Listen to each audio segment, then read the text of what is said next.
ഞാൻ നേരത്തെ സംസാരിച്ചു തന്നെയാണ്. അത് എന്താ വെച്ചാൽ അതായത് സാധാരണ ഒരു സിനിമയല്ലല്ലോ ഈ സിനിമ. ഇത് രോഗം എന്ന് പറഞ്ഞു കഴിഞ്ഞാൽ അതൊരു ശിക്ഷയല്ല, അതൊരവസ്ഥയാണ് ശരിക്കും. പക്ഷേ എന്ത് രോഗം വന്നാലും അതിൻ്റേതായിട്ടുള്ള പ്രയാസങ്ങൾ ആ രോഗിക്കുണ്ടാവും. പക്ഷെ ക്യാൻസർ എന്ന് പറഞ്ഞു കഴിഞ്ഞാൽ അത് അതുകൊണ്ട് തന്നെ മാനസികമായിട്ട് വളരെയധികം തകർന്നു പോകുന്ന രോഗമായിട്ടാണ് നമ്മളൊക്കെ കാണുന്നത്. അങ്ങനെയാണ്. അതുകൊണ്ട് തന്നെ അത്തരത്തിലുള്ള രോഗങ്ങൾ, ക്യാൻസർ മാത്രമല്ല, അത്തരത്തിലുള്ള മാരകമായിട്ടുള്ള ഒരുപാട് രോഗങ്ങളുണ്ടല്ലോ. അപ്പോൾ ആ രോഗങ്ങളൊക്കെ വരുമ്പോൾ മാനസികമായിട്ട് തകർന്നു പോകുന്ന രോഗികളെ സംബന്ധിച്ചിടത്തോളം അവർക്ക് ഒരു സാന്ത്വനം കൊടുക്കാൻ വേണ്ടിയിട്ടാണ് ഈ സിനിമ കൊണ്ട് ഉദ്ദേശിച്ചിട്ടുള്ളത്. അത് അതിജീവനത്തിൻ്റെ കഥ എന്നാണ്.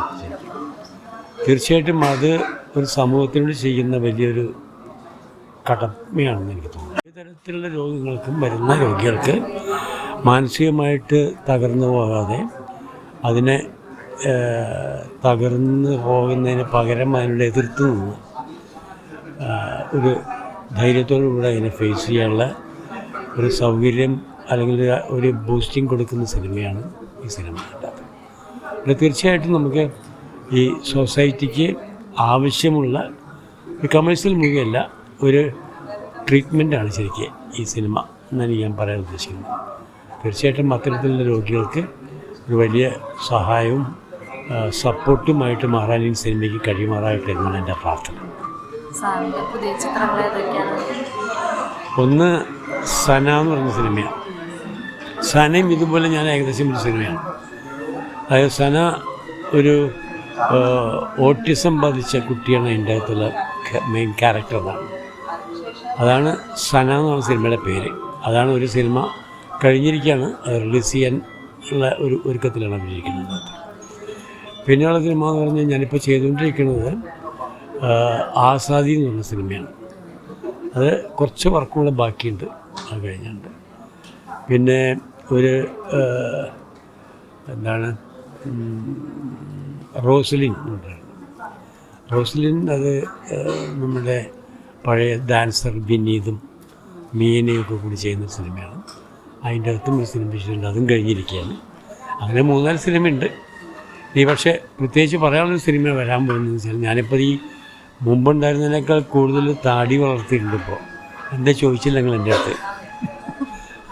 ആ താടി വളർത്തിയത് സെപ്റ്റംബർ 1 മുതൽ ഞാൻ വേറെ സിനിമ തുടങ്ങാൻ പോകുന്നുണ്ട്. ആ സിനിമയുടെ പേര് വടു എന്നാണ്.